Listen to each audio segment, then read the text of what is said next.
My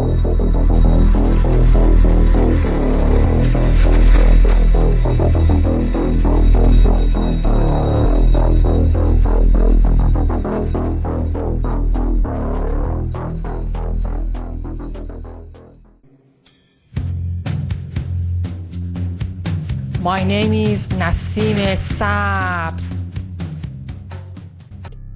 The star of the movie, Roddy Piper, was noted on Twitter saying, "They Live is a documentary."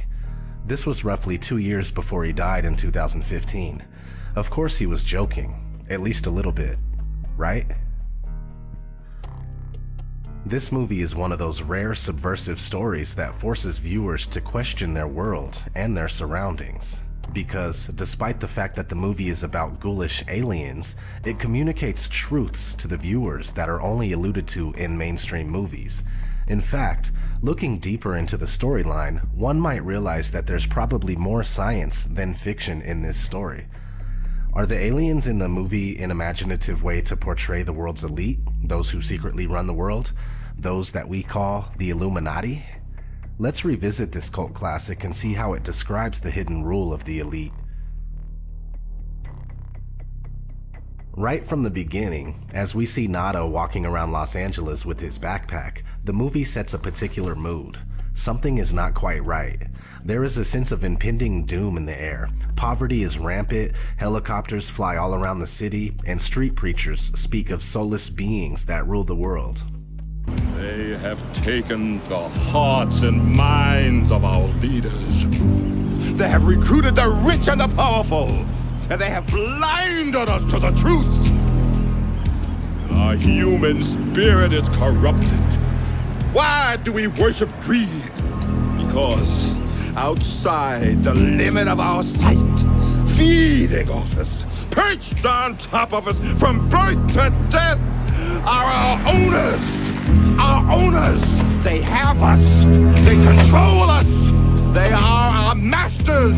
Wake up, they're all about you, all around you. Is the preacher's description of the masters applicable to the Illuminati?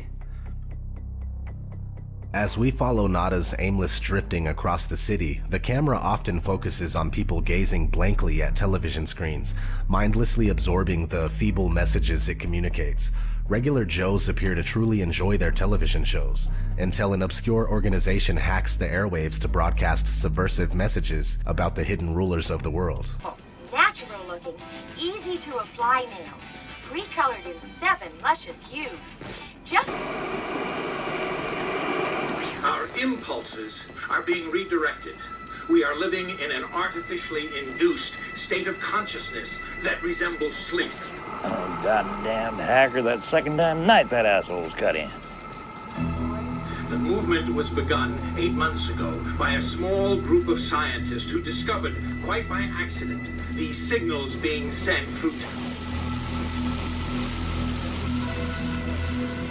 It's giving me a headache. Yeah, tell me about it. Us took the hackers months to figure out how to do this. The poor and the underclass are growing. Racial justice and human rights are non-existent. They have created a repressive society, and we are their unwitting accomplices. Their intention to rule rests with the annihilation of consciousness. We have been lulled into a trance. They have made us indifferent to ourselves, to others. We are focused only on our own gain.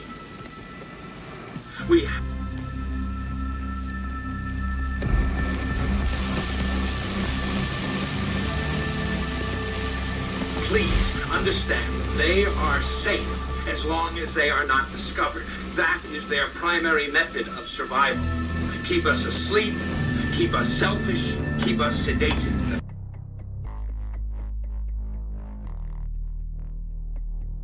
The average Joes who watch this pirated TV broadcast all get a massive headache. The raw truth is indeed too much for most people to bear. One such viewer switches the channel after telling the guy on TV, "Blow it out your ass." Just like today, most people do not want to hear about this kind of stuff. They just want to go back to playing on their phone or mindlessly viewing television.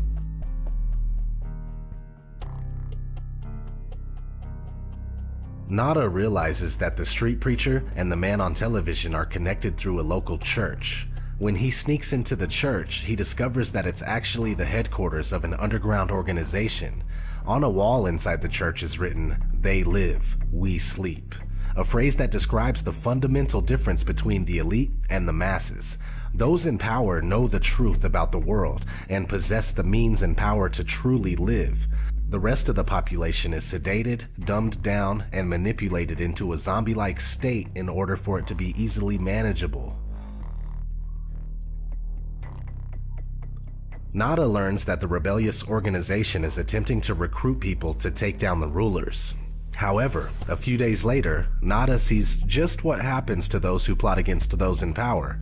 Helicopters, bulldozers, and police in full riot gear raid the place, destroy everything, and arrest the members of the underground organization. That is how the elite respond to contrary views. After witnessing the violent police shakedown, Nada begins to realize that something is wrong in America. The guy who believed in working hard and following the rules is starting to believe that something is completely out of place here.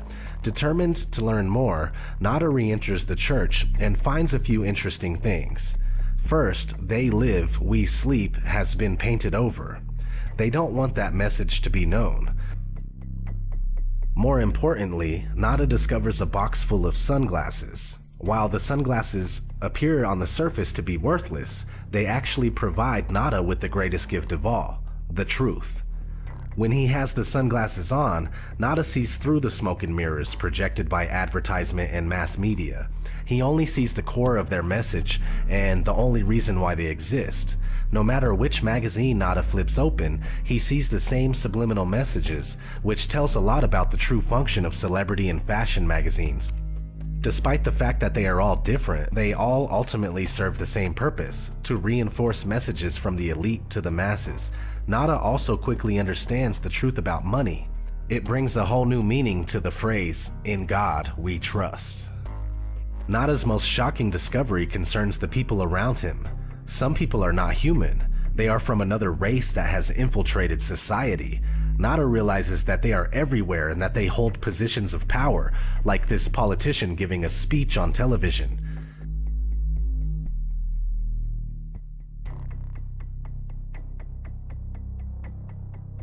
When the aliens realize that Nada can see through their disguise, they immediately alert the authorities, saying, "I've got one that can see." Being able to see is obviously frowned upon by the aliens. They do not like to be exposed. Nada quickly becomes a social outcast and aliens start closing in on him. "I don't like this one bit." Nada and everyone in the city are constantly monitored by flying surveillance cameras that are oddly similar to the new unmanned drones that are currently appearing around the world. Flying surveillance cameras were considered science fiction in 1988. They are now a reality. The concept of truth-seeing sunglasses is an interesting way to illustrate the importance of knowledge in one's worldview. Two people can be looking at the exact same thing, yet perceive two very different realities depending on the level of information and awareness possessed by each person. Nada's sunglasses can therefore represent one's knowledge of the truth, which allows a clear perception of reality. Upon learning the appalling truth about the world, Nada feels the need to share this vital information with his friend, Frank. Nada, however, quickly realizes that some people do not want to hear about the truth. In fact, many actually get angry and offended at the simple mention of something that alludes to it. When Nada asks Frank to put the sunglasses on so he can see what he sees, Frank firmly refuses and calls him a crazy mother. Nada replies with another classic line. "Either put on these glasses or start eating that trash can." Followed by one of the longest one-on-one fight scenes I have ever seen in my life. A scene that is dragged out for so long that it becomes utterly absurd and even comical.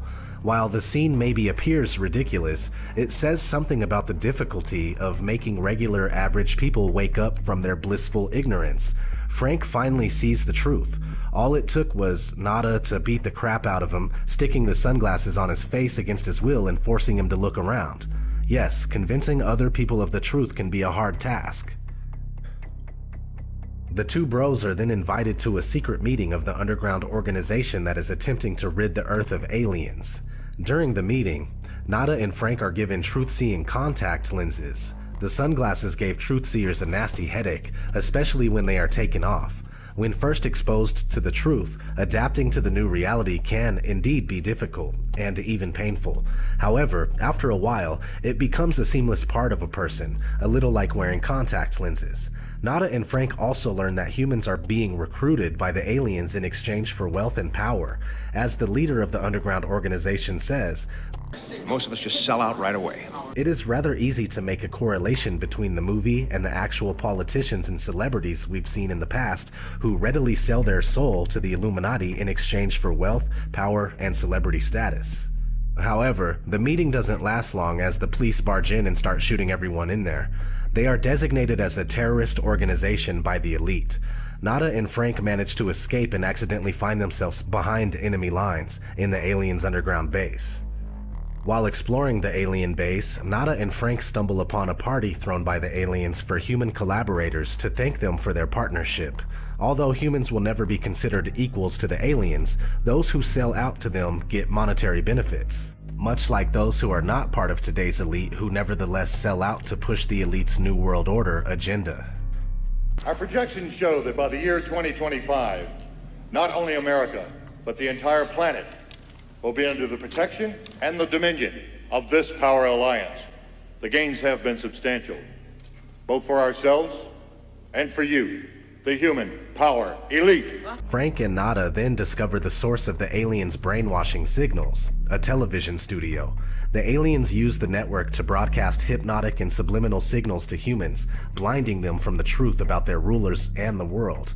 This is hardly science fiction. The message that is communicated here is that mass media is the elite's favorite tool to indoctrinate the masses and keep them in servitude. Nada realizes that the only way to save humanity. During the terrorist organization meeting, Holly infiltrated the group to take down the emitter of the subliminal messages, disguised as a satellite dish.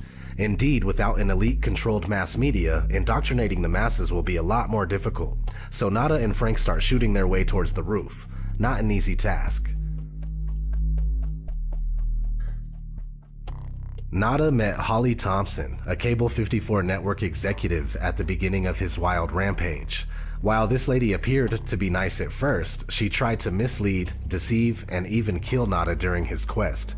She ends up shooting his pal Frank in the head. She's the equivalent of a disinformation agent trying to stop any resistance to the established system. While Nada appears to be somewhat enamored with her, she always somehow brings trouble. While Nada rushes towards the roof of the network's building, Holly appears again, claiming that she wants to help him. However, she is simply trying to kill him before the mission is accomplished. She is therefore another human that sold out to the aliens, being used to disrupt non-corrupted humans attempting to liberate themselves and others. Nada manages to take down the alien transmitter and saves humanity, but he ends up being shot dead by a policeman in the process. Nada therefore becomes a quintessential hero, sacrificing his life for the greater good of humanity. Even though it cost his life, Nada visibly does not regret exposing the aliens to the world. With his last ounce of strength, Nada gives the aliens a unique parting gift.